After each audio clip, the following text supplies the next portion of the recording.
Asambleas de Dios de Chile.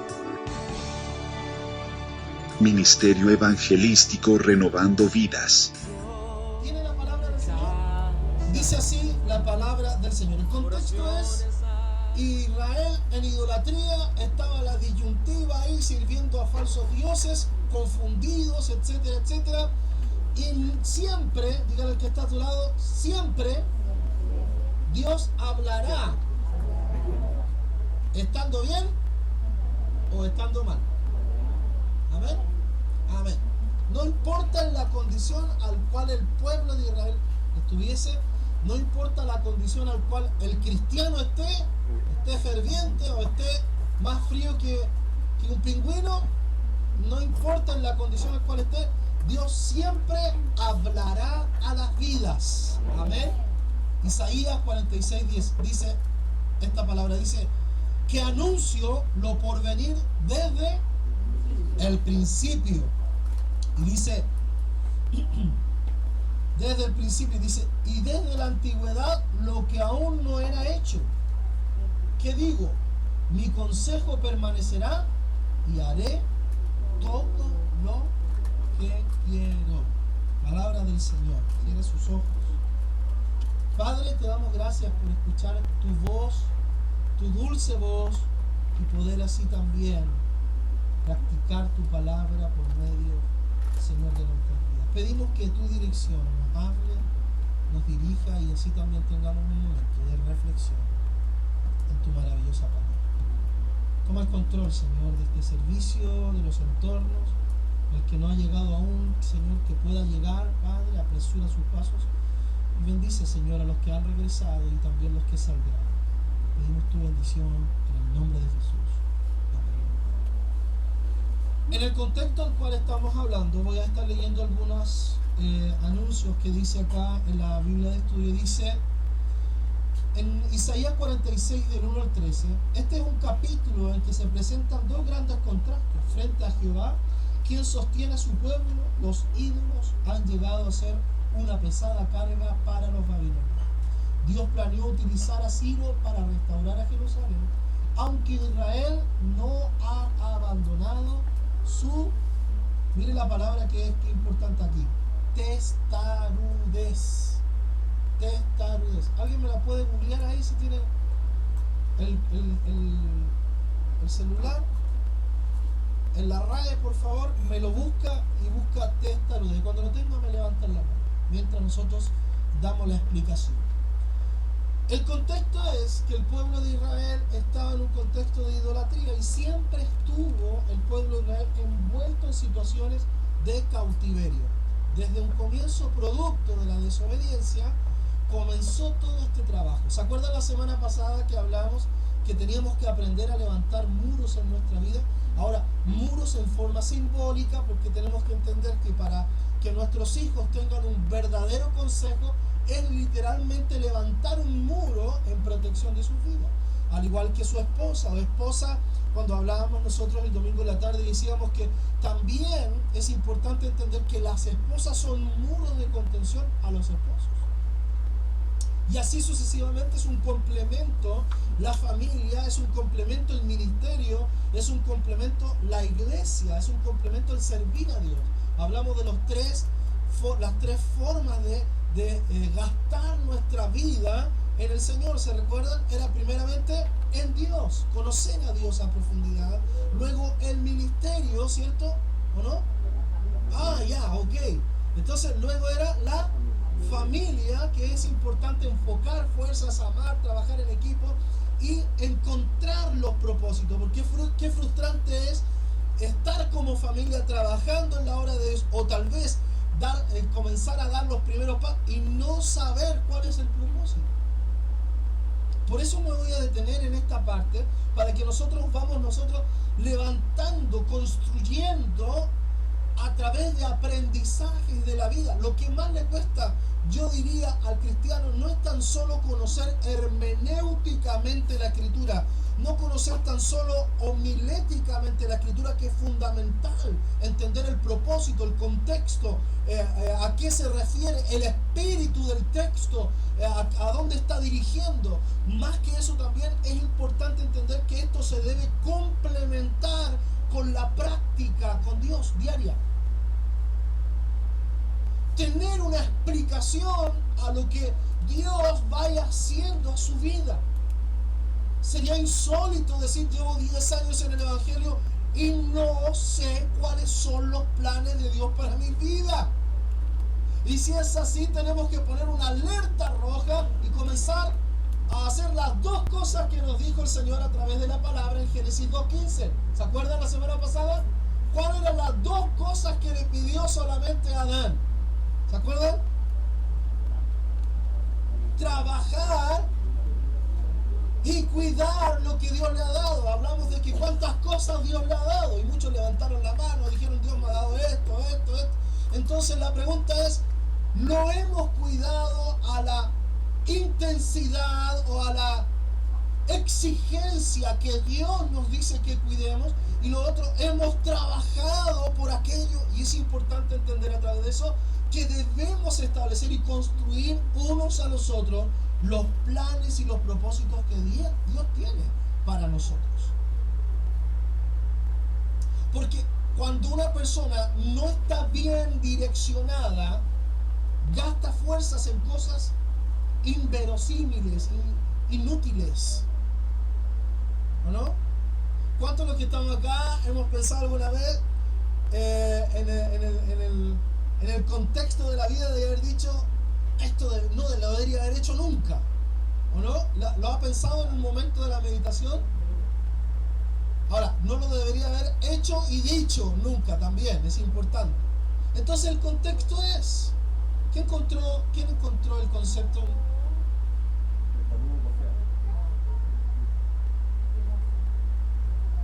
Entonces Dios, a través de este texto, este capítulo, habla de dos contextos: que ellos tenían problemas con falsos dioses, y aparte de eso, eran testarudos, eran porfiados. Entonces, no hay nada más triste que cuando a una persona se le instruye, se le educa, se le enseña y no lo realiza. Es como que, en otras palabras, tiene todo para poder ganar, tiene todo para ser victorioso y no lo ve en su vida frente a sus ojos. Por eso es importante atender al consejo sabio de que Dios siempre nos está hablando. Entonces, es importante entender cuando en Isaías 46:10 Dios dice, habla sobre esto, que Él tiene todo el control, está refiriéndose que el plan se revelará o se revela a aquel que está interesado.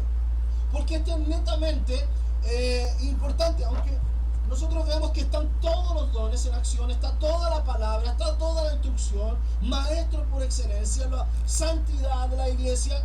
Solamente queda un ingrediente para cada uno de nosotros: la voluntad. Si nosotros queremos o no esto. ¿O no? Si, hermano, puede haber todo perfectamente diseñado conforme a la Escritura en el cuerpo de Cristo, pero hay algo importante que el cristiano debe entender, que tiene que poner de su parte. Le pregunto, ¿Pedro puso de su parte en el contexto de la historia de él? Quien le negó lloró amargamente, pero después, ¿qué hizo? Fue y terminó siendo un verdadero. ¿Se equivocó? Se equivocó. Pero ¿cuál fue lo que marcó en su vida la diferencia? Él quería.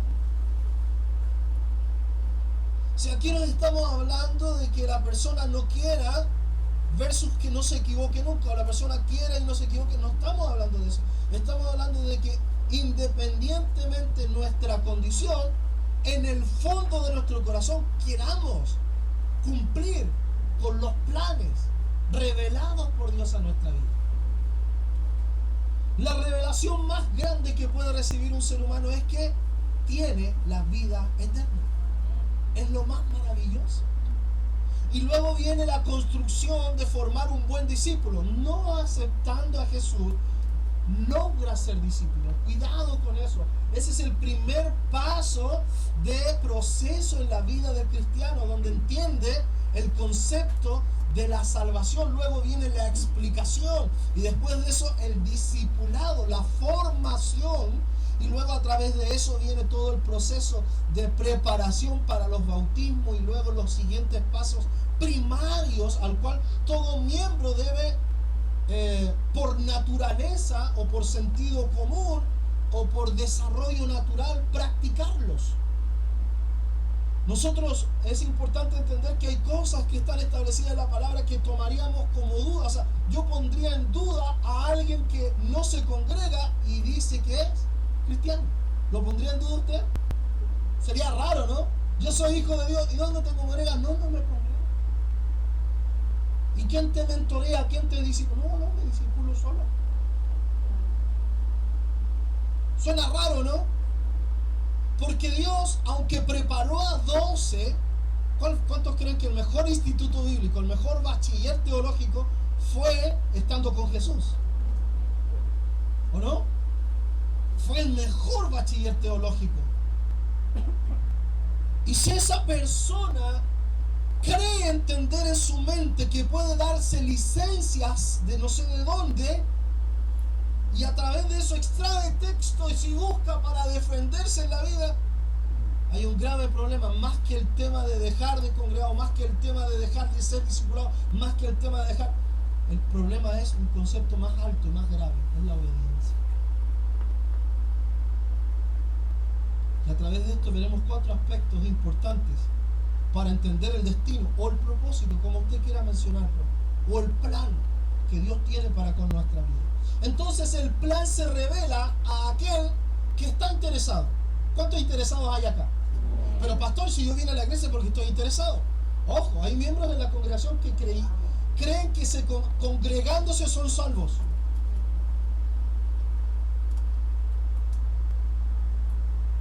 Que a través de eso es una obra buena. Y a través de eso Dios la entiende y ve aprobado. No es eso.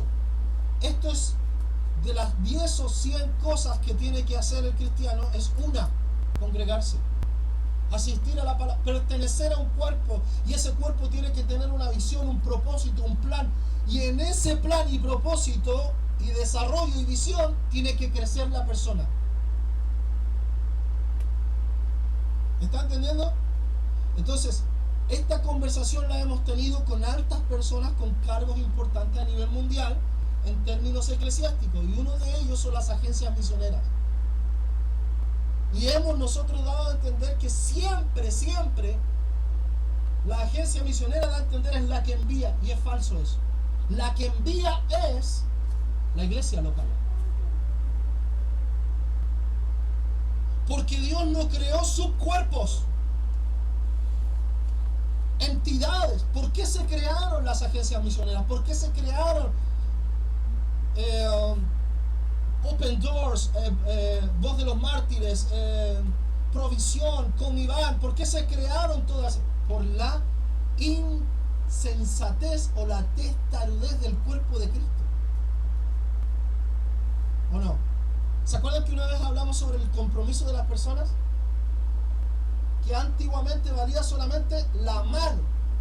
¿Y qué se tuvo que crear por la falta de compromiso de la mano de la persona? Una notaría. ¿O no?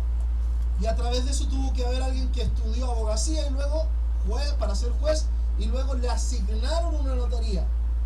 ¿O no? Entonces todo ahora lo serio queda ante notario. ¿Cierto? Eso es un documento serio. Se cursan propiedades, se cursan documentos ante notario. Incluso si usted no quiere verse con la persona, puede dejarlo en custodia ante notario. Y el notario es el ministro de fe para que esa persona suelte el valevista o suelte el dinero, y a través de eso se le entrega el documento. Imagínense lo serio que llegó a ser el notario. Pero antiguamente no era así. Producto, algunos dirán, los tiempos han cambiado, pastor. Sí, pero la palabra hoy día es más liviana del ser humano. O sea, en otras palabras, estamos en generaciones que hay personas que son livianas de... Y obviamente que obedecemos que la persona, cuando es liviana de boca, es liviana de conducta, de forma de ser. Hasta nuestro lenguaje incluso se ríen algunos hacen risa o mofa de nuestro lenguaje chileno. ¿Dónde vienes? Estoy cerca. ¿Dónde vienes? Estoy cerca. ¿En cuánto llegas? En 5 minutos. ¿Y a cuánto está realmente? A 1 hora. ¿O no? Viene, voy al tiro. ¿Qué es lo que es eso? De 0 a 30 minutos. ¿O no? ¿Cómo está ahí?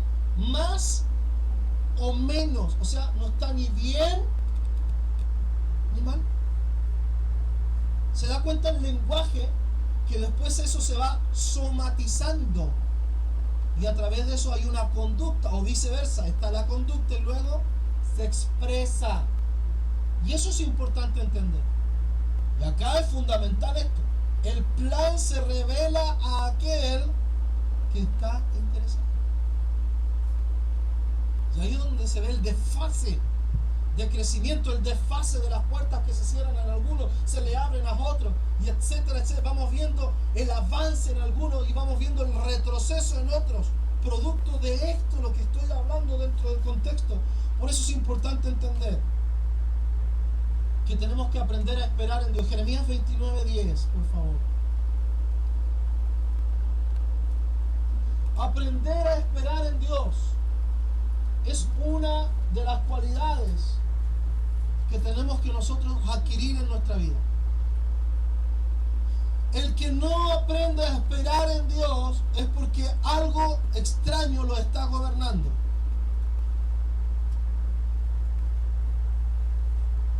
Le pongo en el contexto nuestro. El Dios de Israel es distinto al Dios nuestro en su naturaleza.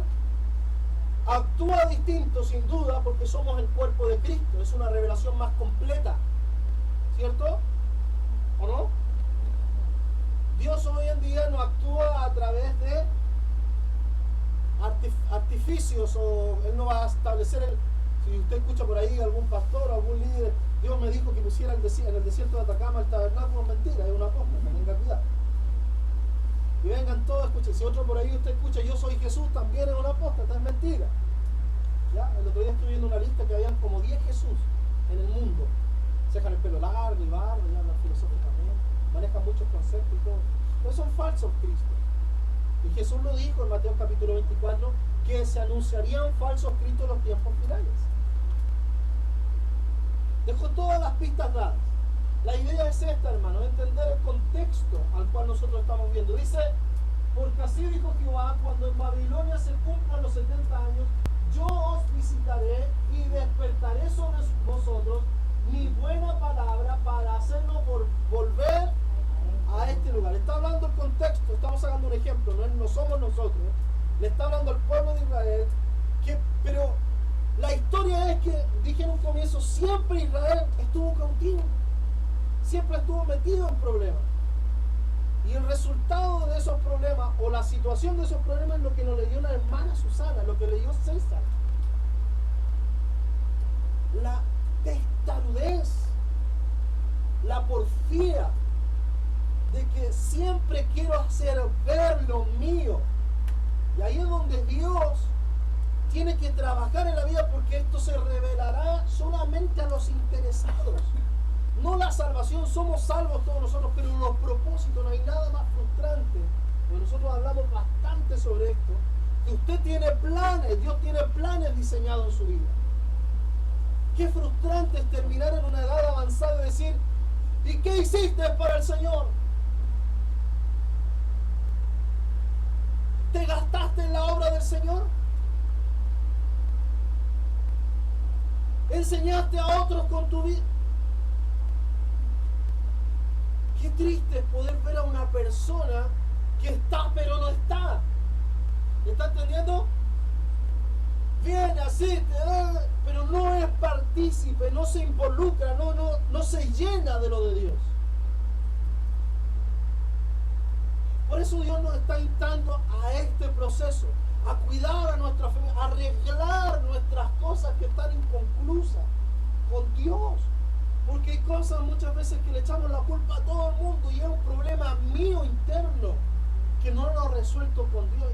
Y muchas veces, es este concepto que estoy estableciendo y levantando, que es la obediencia a Dios. Por eso es importante entender esto, para que podamos ver los resultados genuinos de Dios. Vamos a ver 4 puntos fundamentales para que se cumpla el destino de Dios en nosotros. ¿Cuántos quieren que se cumpla el propósito, el destino, el plan? Aleluya.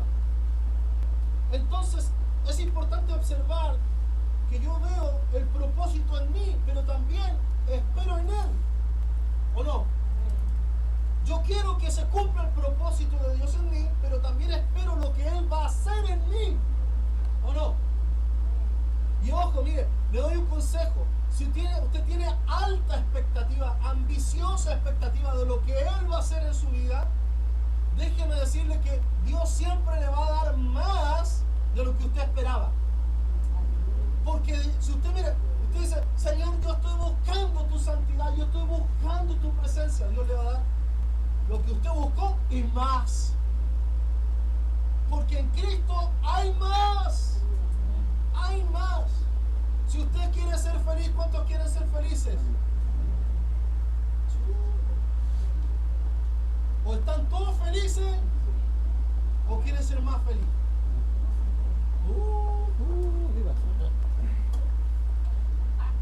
¿Cuántos son felices?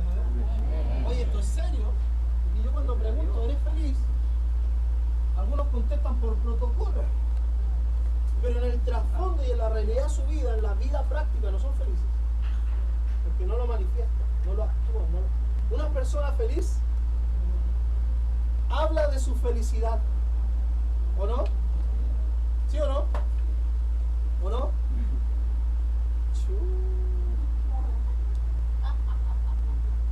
¿Qué es lo que le hace feliz a usted? A ver qué me puede decir, a mí me hace feliz. Ahora, escuche, es válido que entre medio de nosotros haya alguien que no la esté pasando bien.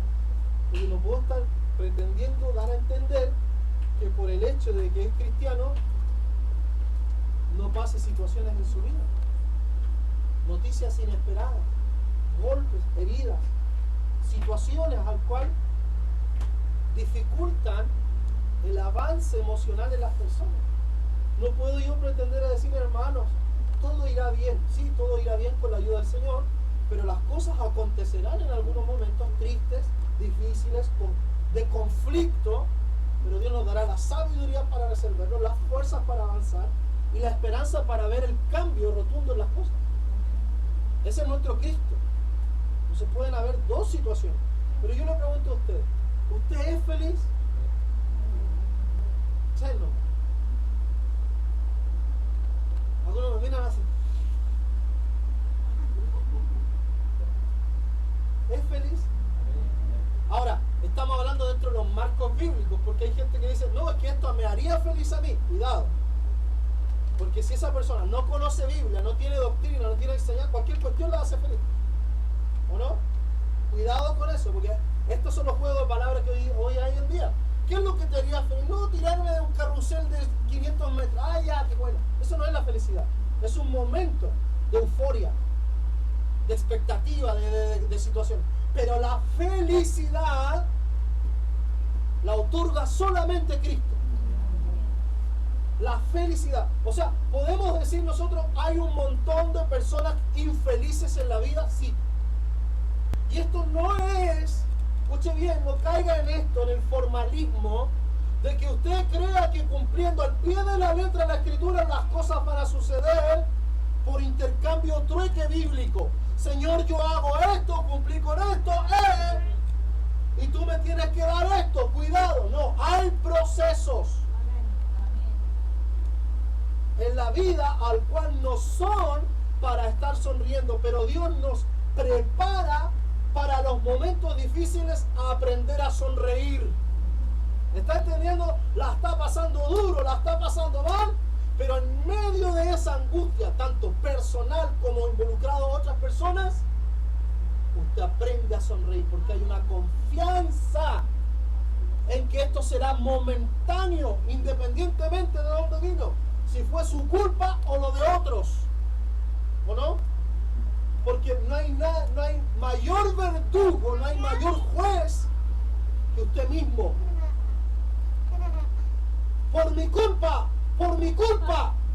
por mi gran culpa.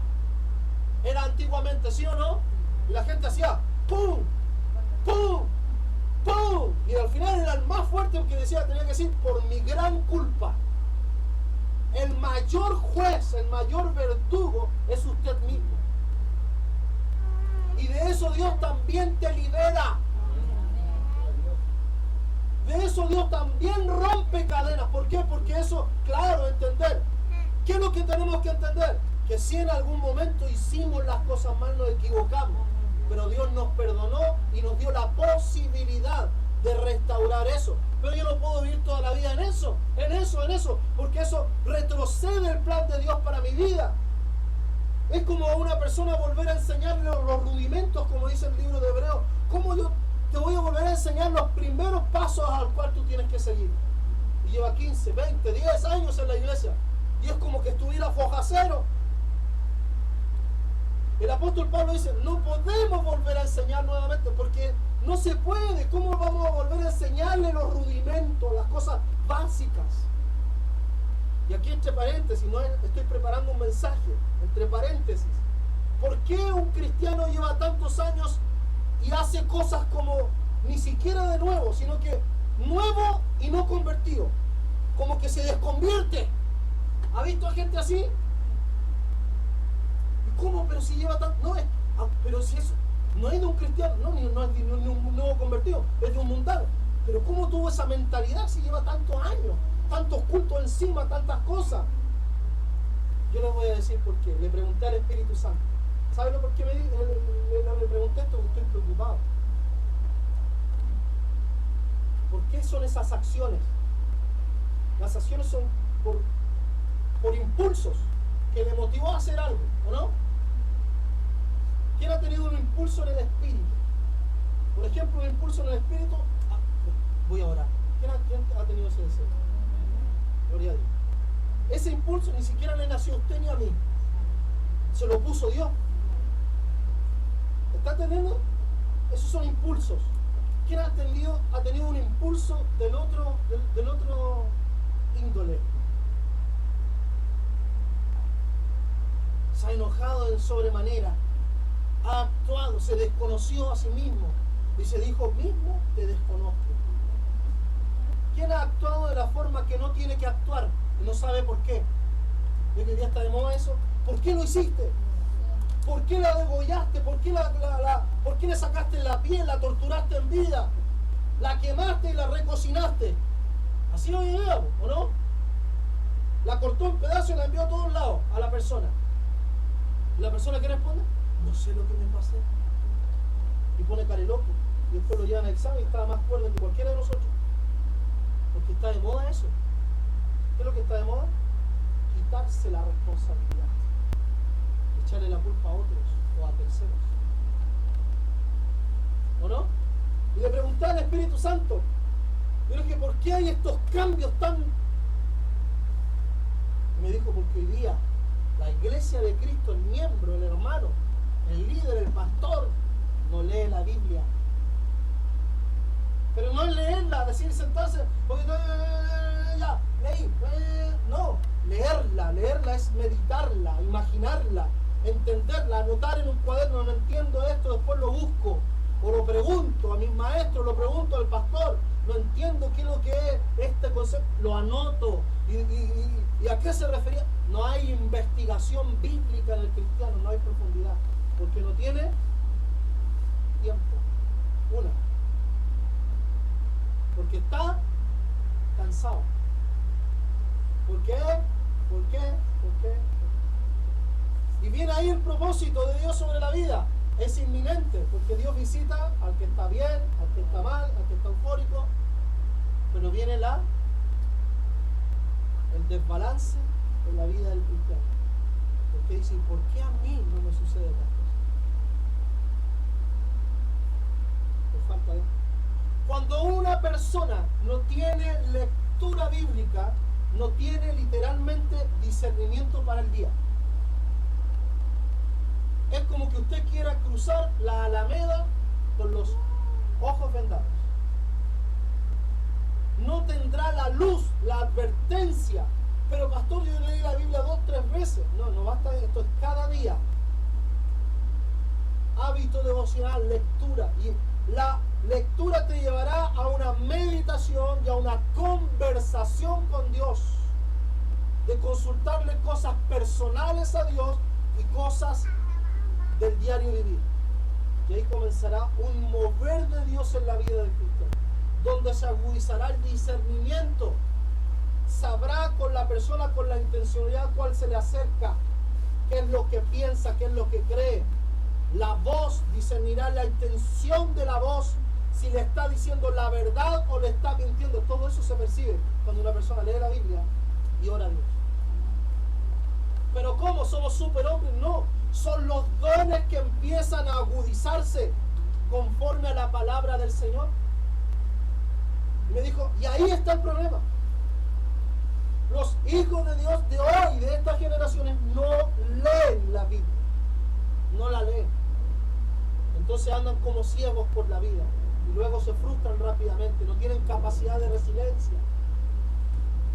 Y viven de glorias pasadas. Yo un día, y usted los escucha y hablan siempre hace 10, 5, 8, 3 años lo que ocurrió ayer. Pero no hablan de experiencias de hoy. Hoy día el Espíritu me habló, me dijo esto. Porque el Espíritu Santo, cuidado, no habla solamente como dijo un apóstol por ahí que lo escuché hace años atrás, que el Señor desciende sobre los líderes nomás. ¿A dónde la vieron? ¿A dónde la vieron, hermano? No desciende sobre el pastor. ¿Se imagina si Dios me dijera, como a Moisés le decía, los problemas de las personas? ¿Cuántos problemas tendría yo en la cabeza? ¿Más mis problemas? No, pues esto es individual. Esto es solito, comunión con Dios. El Señor nos da capacidad de liderazgo para guiar, para apacentar, para ayudar, para extender el brazo a aquellos que están necesitados y están siendo gobernados por otras cosas. Pero el propósito, el plan de Dios se cumple a través, yo podría decir, de 4 aspectos. ¿Lo quieren saber? ¿Cuántos quieren saber el plan de Dios para su vida? Amén. Tienen que poner de su parte. Tienen que buscar de Dios. No importando en la condición en la cual usted esté, porque ese va a ser el primer juez, el primer verdugo. No, es que Dios no me da esto, ¿por qué? Y la culpa.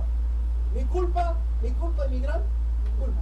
Usted tiene que vencer eso y dejar de ser un niño y dejar de decir por mi gran culpa y decir, Señor, ya ok, ahora ¿qué viene? ¿Cuál es el paso a seguir? Amén. Eso es madurez. ¿O no?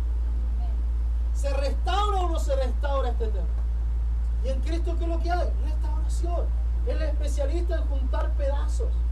Y él dijo, en Corintios nos habló a los Corintios, y aquí todas las cosas son hechas. O sea, el que viene a Cristo es nueva criatura, las cosas son hechas nuevas, las cosas viejas pasaron, etc. Pero ¿por qué está esa? Porque tiene que haber otras cosas de interés propio. Y no porque se lo diga yo, sino que el Espíritu Santo nos quiere guiar y llevar a este plano de vida. ¿Cuánto le gustan que las cosas resulten? Amén.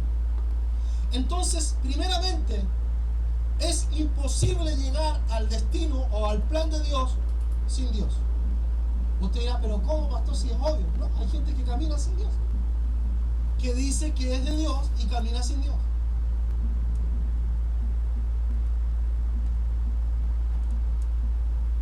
Es extraño, pero es la verdad. Es imposible llegar al destino de Dios sin obediencia. Si una persona no es obediente, no llegará al plan de Dios, porque hay cosas que se hacen netamente, no pasando por la razón. Le pongo un ejemplo bíblico. Cruzar el Mar Rojo era por la razón. No, crucen lo más chiquillo. ¿Ah? El pueblo de Israel, ¿cómo conquistó? En una ocasión, con cántaros, con trompeta y con grito. ¿Era razonable? No. Y Dios lo hizo así. ¿Por qué? Porque siempre Dios deja en medio de la atmósfera de la situación que el hombre no hizo nada, Él lo hizo todo. ¿Me entiende?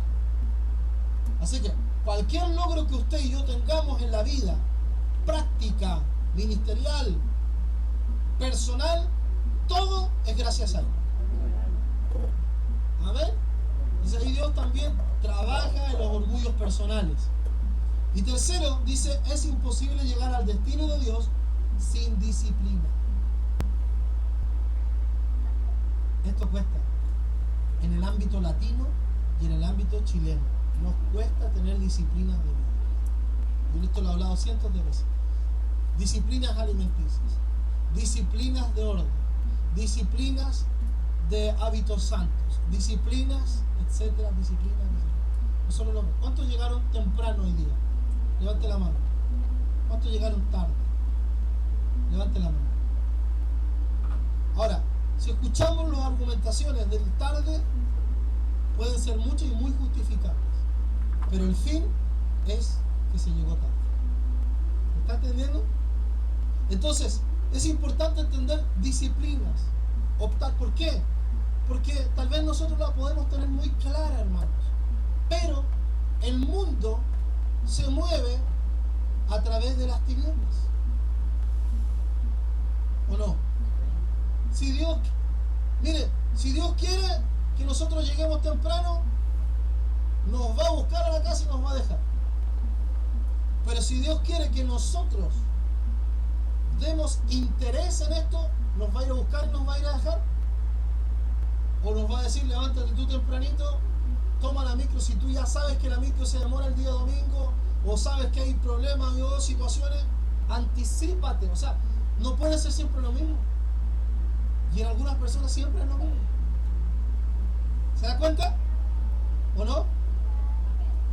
Entonces, cuando es reiterativo en una persona, vamos a poner un caso casuístico, en una persona es reiterativo, ¿cuál es la respuesta natural a cuando una persona siempre es lo mismo? ¿Qué podríamos hacer nosotros como lectura?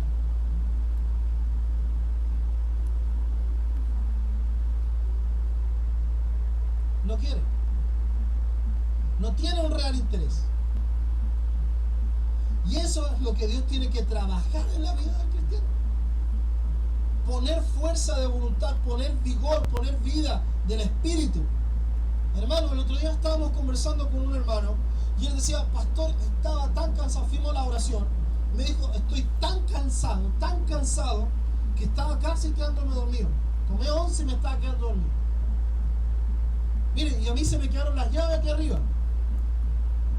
Y a mí nunca se me quedan las llaves. Y le pedí a mi hermano que me abriera. Mire, y tal vez fue ese despertar, que se me quedaran las llaves, que él me fuera a abrir la iglesia, la puerta, para que pudiéramos orar juntos. Y ahí comenzamos a hablar después de la oración unos minutos, y comenzamos a hablar de esto. Cuando uno lleva una vida en el espíritu, las cosas de la razón pasan por alto o en segundo plano. Miren lo que le voy a explicar. Este es un ejercicio que lo conversamos con mi hermano y que lo comprobamos. Había momentos que uno en la conversa está tan cansado corporalmente que no tiene deseos de leer, de orar, ¿cierto? Es como poner una carga más. Pues, o sea, si usted trabaja, por ejemplo, y llega a las 7, a las 8 de la tarde con así un diente, ¿o no?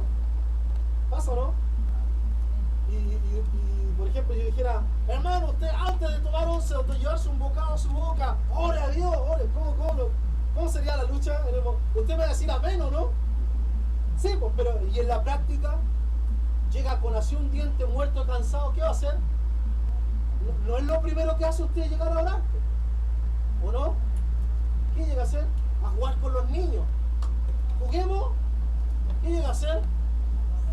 A comer y después a cabecear si puede, ¿o no? Pero miren lo que provoca creer a Dios en una esfera de Dios, porque esto es una esfera, es lo que le pasó a Nicodemo. Le dijo, ¿cómo me voy a meter en el Señor le respondió algo que él no estaba entendiendo. Eso es lo que usted quiero que entienda, porque está tan baja la cuestión en búsqueda de Dios en la iglesia que hay que hablarle casi como ser humano normal. Ya casi no se habla de los milagros, casi no se habla de los prodigios, ya no se habla de lo que Dios hace fuera de la razón del hombre, porque no hay experiencia. Uno va preguntando, ¿qué experiencia tuviste con Dios? ¿Qué experiencia? Y hablan de 5, de 8, de 10 años antes. O sea, hace 10 años antes Dios estaba más en Chile que ahora. Se ha ido retirando Dios. Según la Biblia, ¿qué dice el texto? Donde abunda la gracia, o sea, donde abunda el pecado, sobreabunda la... O sea, ¿qué es lo que debería haber más ahora? Si hay más pecado, más violencia, más... ¿Qué es lo que debería haber? Más presencia de Dios, más poder de Dios, ¿o no? Más salvación, más gracia, chariz, más salvación. ¿Y por qué en los cultos no hay esas prácticas? Dentro de ese contexto, explicando esta realidad, sería difícil que muchos de nosotros lo practicáramos. Algunas veces llegamos muy cansados los martes y los jueves a orar, cansados por todo un día en la calle, todo un día, tanto en los tacos como haciendo los trámites, concentrados ahí viendo punto a punto, que no haya ninguna mala redacción en todo lo que es la documentación de los documentos. Los que trabajan con papeles o concentrados en cosas, máquinas, etcétera, etcétera, no puede haber ninguna equivocación para hacer bien su trabajo. Y eso trae agotamiento. Sería una sobreexigencia o una carga más o poco sabio. Es decir, llegue a orar, no lleve ningún bocado, porque el bocado le traerá poca espiritualidad y le argumentamos cosas a las cosas cotidianas. Es válido descansar, es válido tener un día libre, es válido irse de vacaciones. Pero hoy en día la iglesia no tiene estas prácticas. Y escuche bien, cuando usted vaya cansado, coma todo lo que tiene que comer, descanse un momento y vaya a la oración. Y póngase a orar de verdad. No esa oración, sí Señor, amén Señor, no. Métase con Dios. Ambiente el lugar, ponga alabanza, hable con la familia, quiero orar. Si quieren se juntan conmigo a orar, pero oramos en privado y usted va a ver que ese cansancio en un segundo se le va a ir.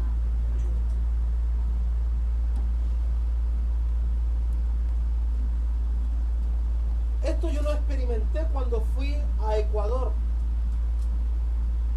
a Cuenca. Estuvimos en las montañas, caminábamos 9 horas diarias. Nos levantábamos a las 4:30 de la mañana hasta las 8:30 de la mañana orábamos. A las 4:30 con mantas porque es montaña. Y el dueño de casa era un agricultor que tenía sus ganados en las montañas y él se levantaba a las 3:30 de la mañana para ir a ver las vacas y darles alimento y sacarle la leche. Él nos ganaba 1 hora antes, se levantaba antes para poder ir a hacer su diario vivir. Y luego después de eso tomábamos desayuno y comenzábamos a caminar para ir a hacer visitación. Solamente el trabajo era visitación. Llegábamos cansadísimos. Los primeros días tuvimos 1 mes y medio en ese sector, trabajando tanto en la selva como en las montañas. Y llegábamos cansadísimos. Pero miren lo que ocurrió. Cuando nosotros nos tirábamos en la oración, literalmente, toda esa carga y ese peso era como que alguien venía y cuando, ¿se acuerdan cuando dejan la ropa en el suelo? ¿Quién deja la ropa en el suelo? ¿Ah? Y viene el otro súper feliz, otra vez, hasta ahí, así mismo, era como que Dios hace esto, ¡pum! Pescaba la ropa sucia y se la llevaba. Y se iba todo el cansancio de nuestro cuerpo. Y al otro día amanecíamos con vigor, literalmente con fuerza, para seguir caminando. No le digo que eran 9 horas de corrida, sino que eran 1 hora ahí, caminando hacia abajo, 8 horas subiendo otro monte, otro así.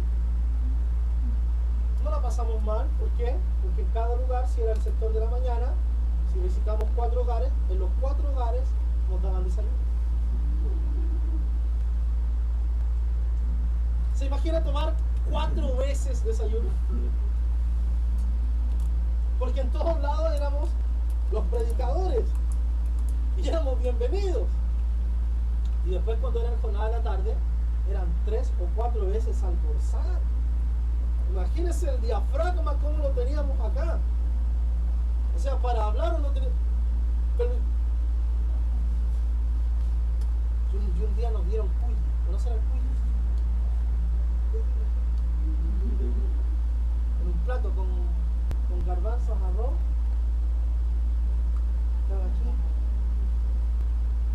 El cuye y el plato es como darle centolla a un gringo acá. Para que te saque una idea. Lo más exclusivo, lo más lindo, el cuye a los misioneros. Le pregunté a mi hermano, ¿no hay otra visitación? ¿Sí? ¿Sí? Pero no volvería acá. Y en la selva nos dieron sopa de quirquincho. ¿Conocen el quirquincho? El del charango. Pero yo me lo comí. El quirquincho. Rico también. Pero no volvería acá. ¿Y qué pasó? Las fuerzas se iban. Pero más que esto, un tema de uno, porque uno es medio egoísta de esas cosas. Íbamos a visitar a los lugares, a enfermos, y cuando llegábamos, ¿qué creían que pasaba? ¡Oh, ahí vienen los predicadores! El que se maneja en hermenéutica, el que sabe escatología bíblica. No, allá no vale nada de eso. ¿Sabe lo que vale? La formación del carácter del judío. ¿Sabe lo más maravilloso de todo esto? Que cuando llegaban los enfermos estaban sanos. Pero estoy hablando de enfermedades médicas, por favor. No que le dolía el pie al hermano y que el pie un poquito cojeaba porque se enterró una espina. No. Eran enfermedades, cánceres, gente desahuciada. Y entramos al lugar, yo me recuerdo siempre, creo que se reportaba más de una vez a ustedes. Entramos a orar por una mujer, esa es la que más caminamos. Se había así una casita. Y otra enseñanza, la persona que nos acompañó de guía era nacida, criada ahí, y era una anciana de 70 años, que tenía el tronco más largo que nosotros. ¿Qué es lo que era el tronco? El caminar. Ella caminaba más rápido que nosotros. Caminaba a las 9 horas igual. Y al otro día estaba más temprano que nosotros porque ella nos preparaba el desayuno.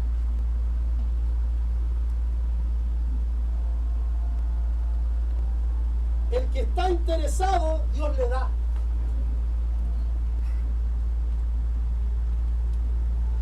Llegamos a un cuarto una vez. La hermana nos dijo, esta persona está desahuciada, la mandaron para la casa, tiene cáncer al útero, está destrozada, tiene su vida triste, no quiere hablar. Y era una chica de 20 y tantos años, casi 30. Y nosotros fuimos, bueno, con el formato al cual tenemos, con la Biblia, ¿cierto? Con una palabra de sanidad, con un salmito, un canto, ¿cierto? Es la metodología al cual hemos aprendido todos nosotros. Teníamos que hacerle un culto, etcétera, etcétera. Ya íbamos programados, aquí íbamos a tomar por segunda vez desayuno, etcétera, etcétera. Y llegamos al lugar y era como que habían dejado la estufa a leña prendida. Estaba todo lleno de humo. Pero no hay olor. Eso era lo extraño. Y cuando dimos el segundo paso con Cristian adentro de su hogar, nos miramos y nos dimos cuenta de inmediato que estaba Dios. Estaba como nublado, no es que no nos veíamos, estábamos como nubladitos así. Y dijimos, no, esto no es una bruma cualquiera, es Dios. Estaba Él ahí. Y entramos al cuarto con los pelos todos erizados, estábamos ahí, porque estaba ahí Él, literalmente estaba ahí Él. Y entramos y la mujer estaba sentada así, con un rostro y la cara, la cara que tenía le saltaba luz. ¿A la vista esa persona cuando le salta luz? Como que algo bueno te pasó en el día, así. Y nosotros nos llegamos que preguntarle, ¿cómo comenzar? Bueno, venimos a orar porque usted está desahuciado y tenía así. Yo dije, y le preguntamos, ¿por qué está tan feliz? Dijo, porque estoy sana. Yo le dije, ¿cómo es eso? Explíquelo. Y ella dijo que estaba orando porque sabía que nosotros íbamos, que llegábamos a las 9 de la mañana. Y ella despertó muy temprano por los dolores que ella tenía aquí, ya le había ramificado todo el estómago. Y dice que ella no aguantó más y como pudo se sentó y se apoyó en la muralla y le dijo: Señor, si tú me tienes en este lugar para un propósito, sáname. No era cristiana, pero en un momento dado le regalaron la Biblia y ella la leyó un poquito. Mire lo que importante es la palabra de Dios. Y dice que en ese momento ella cerró sus ojos y sintió dos manos de este porte que se pusieron en su estómago y le cubrieron todo su cuerpo. Las dos manos grandes. Dice que estaban calientes. Y que cuando le ponen sus manos, ese dolor se fue. Y todo ese dolor de fuerte que ella ya estaba con morfina, dice que se salió de su cuerpo. Y dijo que antes que nosotros llegáramos, eso había acontecido. Nosotros cuando escuchamos que íbamos a orar, hermano, levantamos nuestras manos y solamente dijimos: Señor, solo a ti y nadie más que a ti, damos la gloria por los siglos de los siglos. Cuando uno está interesado en las cosas de Dios, cosas maravillosas suceden. Están escritas para nosotros. Por eso es importante atender al consejo que Dios tiene para nosotros. Aquí están contentos. Aquí estamos con un Dios poderoso. Es imposible llegar al destino y al propósito de Dios sin entender el proceso. Y aquí es donde voy a terminar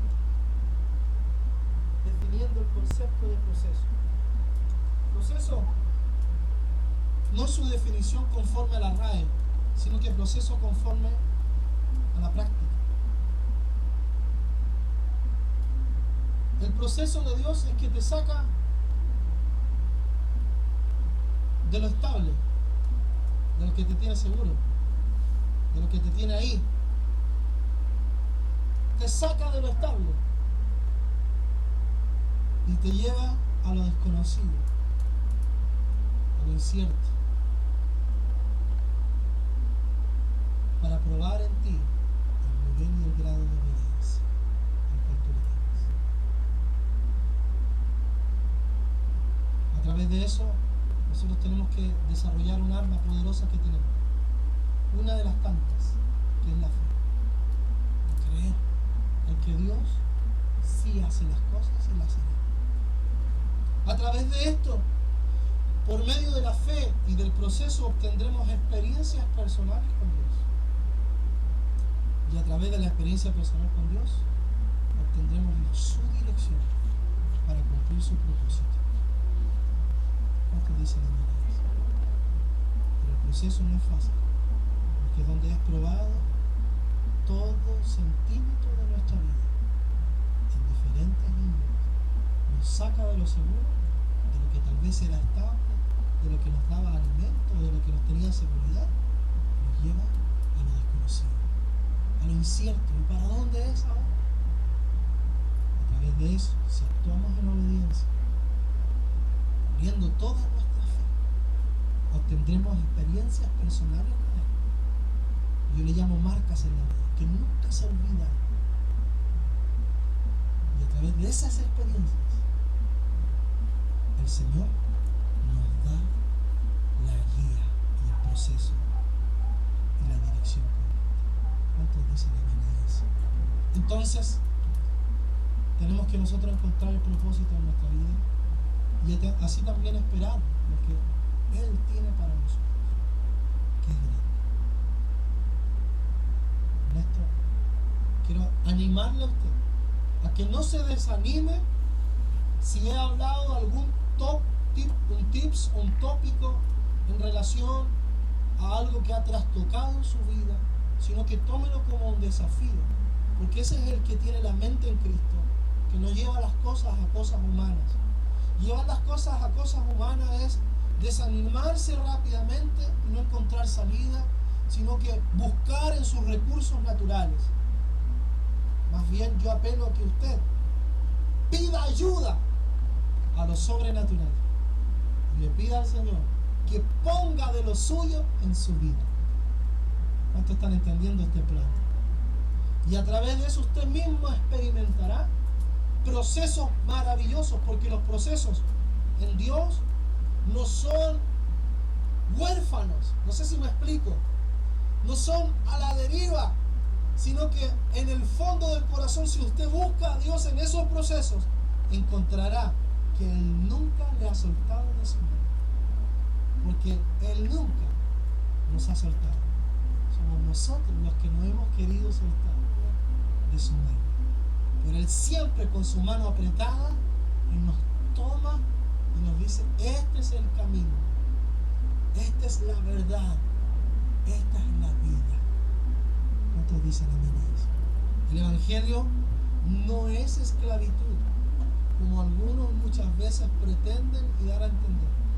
Porque la esclavitud es algo indeseado. Es algo que le provoca rechazo. Es como, no sé, le den un plato de comida al cual a usted no le gusta.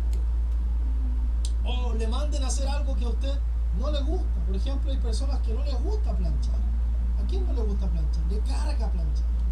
O sea, usted a la arruga le pasa la plancha y la plancha queda arrugada.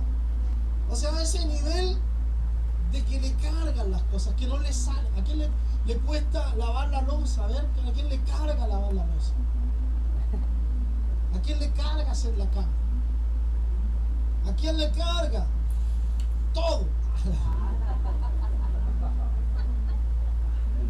Hay cosas que le molestan, no le gustan, no les nace. Pero es importante entender que el Evangelio no es así. Y si hay cosas que le cargan del Evangelio, preocúpese. Dígale: Señor, trabájalo en mí. Porque si hay algo que está provocando algo indeseado en mí, trabájalo. Porque tal vez es algo que no lo estoy comprendiendo a su totalidad. El ser humano reacciona de esta forma. Cuando hay algo que le desconoce, tiende a rechazar. ¿O no? Entonces Dios lo va a plagar de cosas desconocidas.